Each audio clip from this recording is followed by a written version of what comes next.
Endi shunisi yetmay turgan edi. Oz ota-onasi tashlab ketdi. Menga boshqa tashvishlar ham yetib ortadi, majolim yo'q. Unga nima deb bo'ladi? Kampir bir hisobda to'g'ri gapirayotir. Lekin bolaga ham rahming keladi-da, daryo yonginasida, naq eshigining ostida. Kampir qancha qo'rqitmasin, bola baribir suvga tushaveradi. Mana shundan keyin Mo'min chol bola bexatar cho'milsin deb sayozlikda toshlardan kalob qilishga qaror qildi. Mo'min chol oqim yumalatib ketmasligi uchun qanchadan qancha katta toshlarni ko'tarib keldi.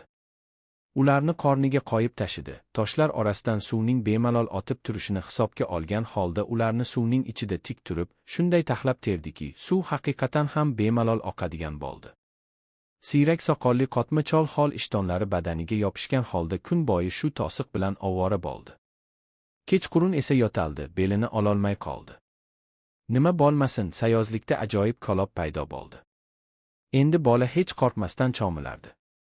Shoxchadan ushlaganicha qirg'oqdan pastga tushar va oqimga o'zini otardi. Otganda ham hamisha suvga ko'zini ochgan bo'yi tushardi. Shuning uchun ko'zini ochiq tutardiki, baliqlar ochiq ko'z bilan yuradida. Uning galati orzusi bor, baliqqa aylanib qolishni va uzoq-uzoqlarga suzib ketishni xayol qilardi. Bolaning baliqqa aylanib qolish orzusi va oq kema o'rtasida qanday bog'liqlik bor? Bola hozir durbindan kolobga qarab turib, ko'ylak-ishtonini yechib, qipyalang'och junjikib suvga tushishini tasavvur qildi. Tog daryolarning suvi hamisha sovuq, entiktiradi, lekin keyin ko'nikib qolasan. Tolning shoxchasini ushlab, oqimga yuzi bilan otilishni ko'z oldiga keltirdi. Boshi uzra suv shovullaganicha qo'shilib ketadi. Qorni ostidan, yelkalari ustidan suv qaynab oqib o'tadi. Suv ostida tashqaridagi hamma tovushlar tinib, quloqlarda faqat suvning shildirashi qoladi. U ko'zlarini katta-katta ochib, suv ostida nimaiki ko'rinsa, jon-jahdi bilan tikiladi. Ko'zlari sanchib ketadi, o'griydi, lekin u mag'rur jilmayadi, hatto suvda turib tilini ko'rsatadi. Bilib qo'ysin, hech qayerda ham cho'kmaydi va hech qayerda hech nimadan qo'rqmaydi. Keyin u qo'lidagi shoxchalarni qo'yib yuboradi, toki u oyoqlari bilan to'siqdagi toshlarga tiralib qolmagunga qadar suv uni surib ketaveradi. Shu yerda nafas ham qaytadi. U suvdan sapchib turadi-da, qirg'oqqa chiqadi va tol shoxchasi tomon chopqillab ketadi. Bu takrorlanaveradi. U bobosi yasagan kolobda kuniga 100 marta cho'milishga ham tayyor. Xullas, baliqqa aylanmaguncha cho'milaveradi. Qanday bo'lmasin, uning baliqqa aylanishi shart. Quyosh kol tomonga oga boshladi. Havo unchalik issiq emasdi. Sharq tarafdagi qiyaliklarga birinchi, kalta soyalar tushdi. Quyosh endi tobora pastga, to'g'lar poyiga cho'zilaverdi. Odatda kunning ayni shu mahalida issiqqolda oq kema ko'rinardi. Bola durbinni ko'zga tashlanib turgan o'sha eng uzoqdagi joyga burdi va nafasini yutib kutib turdi. Ana u. Hamma narsa birdan unutildi. U yerda, oldinda, issiqqolning kamko'k sathida oppoq kema paydo bo'ldi. Mana, qalqib chiqdi. Ana u. Trubalari qator tizilgan, ozi kuchli va chiroyli. U xuddi ip tortib qo'ygandek to'g'ri va bir tekis suzib borardi. Bola shoshapisha durbin oynalarini ko'ylagining etaklari bilan artdi-da, yana okulyarni to'g'rilay boshladi. Kemaning ko'rinishi yanada tiniqroq bo'ldi. Endi uning to'lqinlararo qanday chayqalib, quyrug'i ortidan qanday oppoq kopikli iz qoldirib ketayotganligini ilgasa bo'lardi. Bola oq kemadan ko'z uzmay, unga zavq bilan tikilardi. Bolaning ixtiyorida bo'lganda edi, undagi odamlarni ko'rish mumkin bo'lishi uchun oq kemani yaqinroq suzib kelishga yolvorib kondirgan bo'lardi. Lekin kema bulardan bexabar edi. U o'z yo'lidan ohista va ulug'vor suzib borardi. Kemaning suzib borishi uzoq vaqt ko'rinib turdi. Bola ham uzoq vaqt baliqqa aylanib, daryo bo'ylab unga oq kemaga qarab suzib ketishi haqida xayol surib qoldi. Bola bir kuni qorovultok turib kamko'k issiqqolda oq kemani birinchi marta ko'rib qolganida uning go'zalligidan yuragi gupurib, darhol otasini issiqqollik matrosni xuddi shu oq kemada suzayotir degan qarorga kelgandi. Bola o'zi bunga ishonar, chunki shunday bo'lishini juda istardi. U na otasini, na onasini eslay olardi. Bola ularni biron marta ham ko'rmagan. Ularning hech biri uni biron marta ham yoqlab kelmagan. Lekin bola bilardi, otasi issiqqolda matros, onasi esa otasidan ajrashgandan so'ng o'g'lini boboga qoldirib, o'zi shaharga ketgan. Ketgan u shu bo'yi g'oyib bo'lgan. Tog ortidagi, kol ortidagi, yana tagin tog ortidagi uzoq shaharga ketgan. Kema sekin uzoqlashib borardi. Trubasidan tutun burqsitib, Kolning kamkok silliq sathida suzib borayotgan bu oppoq va uzun kema baliqqa aylangan bolaning og'zi tomon suzib kelayotganini bilmasdi. U shunday baliqqa aylanib qolishni orzu qilardiki, baliqning hamma joyi, tanasi, dumi, suzgich qanotlari, tangachalari unga otsa-yu, faqat ingichka bo'yinli, shalpan quloqli, tirnalgan burunli boshi og'zida qolsa bas. Kozlari ham og'ziga qolsin. Lekin xuddi hozirgiday emas, chin baliqday ko'radigan bo'lishsin. Bolaning kipriklari xuddi buzoqnikiga o'xshash uzun-uzun bo'lib, hamisha og'zidan og'zi nimagadir pirpirab turadi. Guljamol, qizimning ham kipriklari shunday bo'lgandami, qanday chiroyli bo'lardi, deydi. Chiroyli bo'lishning nima keragi bor? Shaxsan unga chiroyli kozlarning keragi yo'q, unga suv ostida ko'ra oladigan kozlar kerak. Bobo yasagan ko'lobga kelganda u baliqqa aylanadi. Bir qarabsizki, u baliqda, so'ngra ko'lobdan daryoga, naq pishqirib shiddat bilan oqayotgan daryoga sakrab, oqim bo'ylab suv ostiga sho'ngib ketardi. Keyin ham shu tarzda sakrab-sakrab atrofga nazar tashlab boradi. Qizigi yo'q joylarda faqat suv ostida suzadi. Qorovulxona yonidan suzib o'tayotganda esa suvdan sakrab chiqib, suzgich qanotlarini bobosiga silkitadi. "Xayr, bobo, men tezda qaytaman." Bobo shunda hayratdan dovdirab nima qilishini bilmay qolarmidi. Buvi, Boke xola, Guljamol qizchasi bilan hammasi og'zini ochib qolarmidi. Qayerda kim ko'ribdi, kallasi odamu, tanasi baliqni. Bola esa ularga suzgich qanotlarini silkitib qo'yardi. "Xayr, men Issiqko'lga, oq kemaga suzib boraman. U yerda mening matros dadam bor. O'zi esa suzib ketaveradi." Osma ko'prikning sim arqoni ostidan, keyin to'qaylar yonidan, so'ng gumburlab turgan daradan o'tib, to'g'ri Issiqko'lga suzib boradi. Issiqko'l deganlari bu butun bir dengiz. U Issiqko'l to'lqinlarda suzib yuradi, to'lqindan to'lqinga ko'chadi va shunda oq kemaning qarshisidan chiqib qoladi.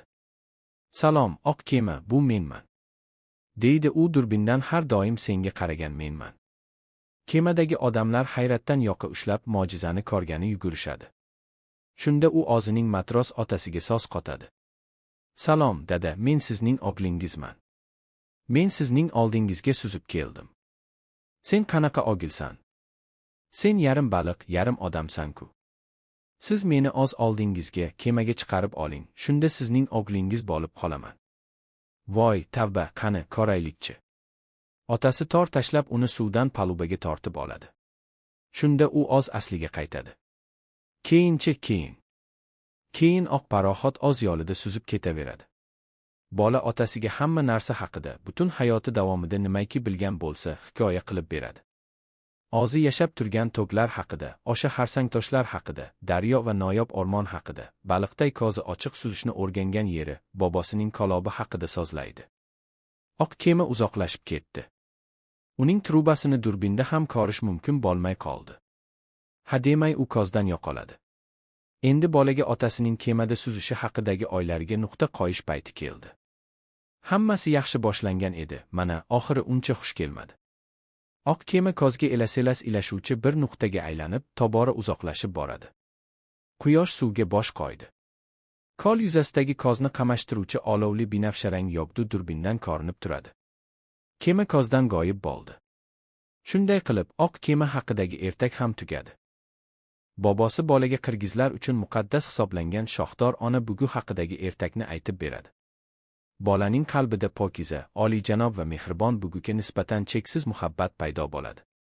Quyida shu ertakning bayoni beriladi.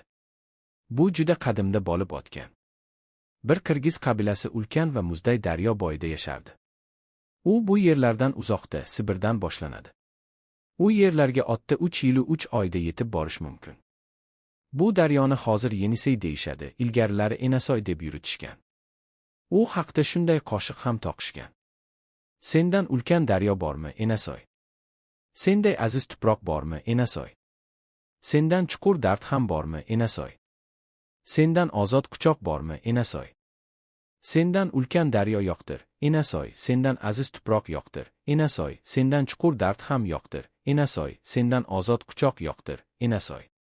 Enasoy bo'yida turli elatlar yashashardi. Ular g'oyat og'ir hayot kechirishardi, chunki bir-biriga doimo adovat ko'zi bilan qarar edilar. Qirgiz qabilasini dushmanlar turli tomondan qurshab olgandi. Goh ular, goh bular hujum qilishar, goho qirgizlarning o'zi ham boshqalarga chovut solib, mollarni haydab ketishar, uylariga ot qo'yishar, odamlarni oldirishardi. Odamning odamga ichi achimasdi. Odam odamni gajirdi. Shu darajaga borildiki, hech kimning dehqonchilik qilgisi, mol boqqisi, ov qilgisi kelmay qoldi. Qaroqchilik bilan kun kechirish oson tuyulardi. Qoqqisdan bosasan, oldirasan, olasan ketasan. Bir qotillikka qasdma-qasd on qotillik bilan javob berishga harakat qilishardi. Shu zaylda kun o'tgan sayin ko'proq qon to'kilardi. Dushmanga qiron keltirib, o'zga qabilaning songi odamigacha qonini oqizgan, mol-u mulkini qo'lga kiritganlar eng aqlli va uddaburon sanalardi. Enasoy bo'yidagi elatlarning og'ir hayot kechirishi bir-biriga adovati bilan bo'g'il-bo'g'liqmi? O'rmonda bir garoyib qush paydo bo'ldi. Inson ovoziga o'xshash ayanchli ovoz bilan tundan tonggacha sayrar va yiglar, shoxdan shoxga sakrar va soylardi. Katta baxtsizlik bo'ladi. Katta baxtsizlik bo'ladi. Shunday bo'ldi ham. O'sha qora kun keldi. O'sha kuni Qirgiz qabilasi Enasoy bo'yida o'zining buyuk oqsoqolidan judo bo'ldi. Botir Qulchi ko'p yillar yo'lboshchilik qildi. Ko'pgina yurishlarda, jang-jadallarda qatnashdi. Janglarda omon qoldi, lekin ajali yetdi. Qabiladoshlar 2 kun Gamalamda ortandilar, 3-chi kuni esa Botirning jasadini yerga topshirgani yigildilar. Eski odatga ko'ra, buyuk oqsoqolni Enasoyning onqir-chonqir qirg'og'i bo'ylab so'nggi yo'lga kuzatish kerak edi, toki marhumning ruhi Enasoy daryosi bilan yuksaklikda judolashsin, qalbi Enasoy haqidagi qo'shiqni so'nggi bor kuylasin. Botirning jasadini dafn etishga olib o'tishganda har bir oila o'z ostonasi oldida u bilan vidolashdi. Oq motam yalovini egib, u tortib yiglashdi. Keyin boshqalar bilan birga qo'shilib yana oq motam yalovlarni egiltirgan holda aytib yiglashayotgan kelgusi ot tomon ilgarilab borishadi va shu zayda so'nggi manzil qabristongacha yetib borish uchun motam kunlarida barcha qabiladoshlar otovlarini daryo yoqasiga qator tikishdi. O'sha kuni hamma tayyorgarlik ko'rib bo'linganda quyosh uyqudan bosh ko'targandi. Uchiga otning dumi bo'klangan tuk va botiming urush aslahalari nayza va qalqoni olib chiqildi. Uning oti dafn yopinchiqlari bilan burkalgan edi. Karnaychilar jangovar kuy chalishga, barabanchilar barabanga tayoqni jonjaxtlari bilan urishga shay edilarki, toki o'rmon larzaga kelsin, qushlar bulut yanglik osmonga ko'tarilib, shovqin suron va nola solsinlar. Yirtqich hayvonlar bokirib hayqirib chakalakzorlarga chopib qolsin, maysalar yerga qapishib ketsin, sadolar jaranglab, to'klar larzaga keltirilsin. Motamsaro ayollar sochlarini yoyib Botir Qulchiga aza ochishga shay turishardi. Yigitlar zabardast yelkalarida Botiming katta og'ir jasadini bezovta qilmay ko'tarish uchun tiz chokkan edilar. Hamma narsa Botimni oxirgi yo'lga kuzatib qo'yishga tayyor edi. O'rmon etagida esa toqqista biya, toqqista hokiz, toqqista toqqizlik qo'y qurbonlik uchun hozirlab qo'yilgan edi. Shunda kutilmagan hodisa ro'y berdi. Enasoyliklar bir-birlariga qanchalik dushman bo'lmasin, oqsoqollarning dafn marosimi kunlarida bir-biri bilan urush qilishni rasm qilmagan edilar.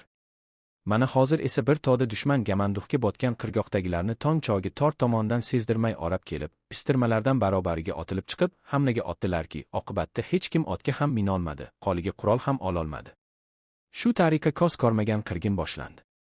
Hammani bir chekkadan oldira boshlashdi. Hammani bir boshdan qilich damidan o'tkazishdi, toki bu yovuzlikni hech kim yodga olmasin, qasoskor qolmasin, vaqt esa 60 izlarni qumlar bilan ko'mib tashlasin. Insonni tugish va ostirish qanchalar qiyin, oldirish esa oson. Ba'zi birovlar o'z qoniga botib qiymalanib yotishar, birovlar esa qilich va nayzadan qutulib qolmoq uchun o'zini daryoga otar, Enasoy to'lqinlari orasida chokib ketardi. Daryo yoqalab jarliklaru, tikka kesib tushgan qirg'oqlar bo'ylab butun bir chaqirim yo'lda olovga qoplangan qirgiz otovlari lovullab yonardi. Hech kim qochib qutula olmadi, hech kim omon qolmadi. Hammasi oldirildi va kuydirildi. Olib yotganlarning jasadini qirg'oqdan Enasoyga uloqtirdilar. Dushmanlar, endi bu yerlar bizniki. Endi bu o'rmonlar bizniki. Endi bu mollar bizniki deb quvonishardi. Ular boy olja bilan qaytishar ekan, o'rmondan 2 bola, bir ogil va bir qizning qanday chiqib kelganini payqashmadi. Bu ozboshimcha va shoh bolalar ota-onalaridan yashirincha ertalaboq yaqin o'rmonga qolsavat uchun postloq shilgani ketishgandi. Ular o'ynab yurishib, o'rmonning ancha ichkarisiga kirib ketishganini sezmay qolishdi. Jang suronini eshitib orqaga otilgan go'daklar na otasini, na onasini, na akasini, na opasini tirik topa oldilar. Ular bozlab kultepadan kultepaga chopishar, lekin bironta tirik jonni topib bo'lmasdi. Bir zum ichida yetim bo'lib qolishdi.